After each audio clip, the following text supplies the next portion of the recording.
र यसको लम्बाइ 1834 मिटर भनेपछि 1 किलोमिटर 8 गलत हो 183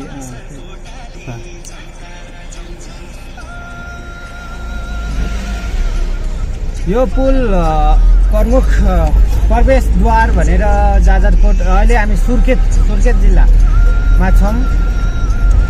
सुर्खेत जिल्ला यही भेरी नदी पार गर्ने मुख्य पुलको रूपमा यो मानिन्छ। यहाँबाट हामी माथि सल्लेरी बजारमा प्रवेश गर्नेछौँ।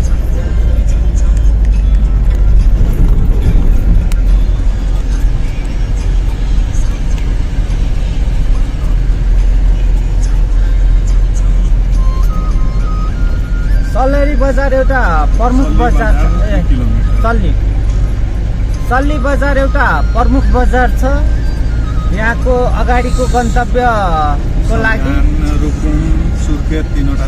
कल्याण, रुकुम र सुर्खेत जिल्ला, यो तीनवटा जिल्ला प्रवेश गर्नको लागि सल्लेरी बजार पुग्नै पर्ने यातायातको साधनहरू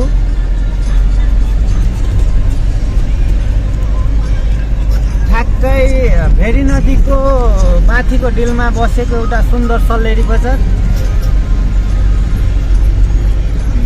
यहाँबाट पारीका बजारहरू देख्न सकिन्छ, साथसाथै भेरी नदी पनि देख्न सकिन्छ। रमणीय ठाउँ, नदीको खोलामा बसेका बजार, देवस्थल, यहाँको साधारण जीवनशैली तर आफ्नै महत्त्व बोकेका यहाँका जीवनशैलीको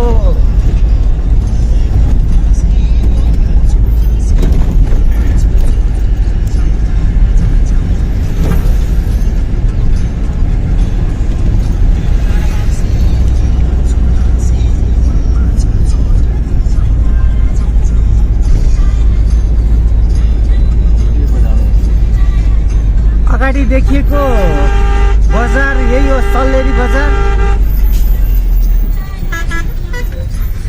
मान्छेको घनत्व कमै भए पनि तर यहाँ रमणीय भेरी नदीको छेउमा बसेको एउटा सुन्दर गाउँ, सुन्दर बजार। वनगार्ड गुपी पेन्डे नगर अस्पताल भएको ठाउँ यो।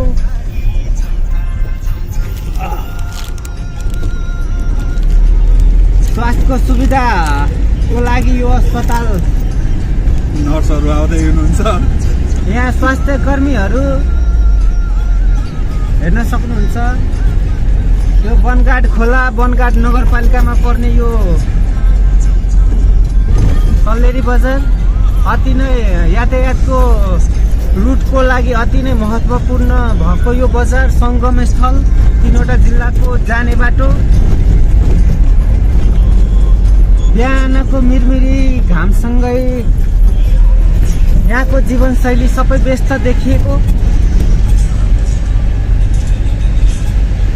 अगाडि हामी छिन्चुङ जान्छौँ र अर्को यता चौर जहरी भन्ने ठाउँ, रुकुम जिल्लाको राम्रो र यहाँ व्यापारिक बजारको रूपमा प्रसिद्ध भएको यो सल्लेरी बजार। यहाँ ग्यास, खाद्यान्नका सामग्रीहरू, औषधि, कपडा लत्ताहरू भएको बजार। माथिका दुर्गम ठाउँहरूमा पनि यहाँबाट साधनहरू बोकी लैजाने ठाउँ हो र यहाँ होटलहरू पनि देखिन्छ, खाजा घरहरू। प्रहरी चौक यो हाम्रो प्रहरीको बिट। यहाँ हामी प्रहरी साथीहरूलाई हेर्न सक्छौँ। अब मलाई विचार अनुसार यो बाटोमा पहिलो पेट्रोल पम्प भने यही होला। अन्त माथि एउटा पनि देखेको छैन। यो बस पार्क बनाउने भन्दा नि अटो रिपेयरिङ गर्ने ठाउँहरू रहेछ। जे होस् अलि सुगमै भन्दा नि हुन्छ, किनभने यहाँ हामीलाई दैनिक जीवनमा चाहिने सामानहरू पाउने ठाउँ बजार यो एक जिन्दगी भिडियो बनेको त यो बजार छल्दै अब हामी छिम्चुको अगाडि बाटोतिर जान लागेको डाँडा काटेर बिचमा बनाइएको बाटो रमाइलो फेरि हामी अगाडि भेरी नदीको तीरतिरै भएर अगाडि बढ्नेछौँ हाम्रो यात्रा अब छिम्चुङ बजारसम्मको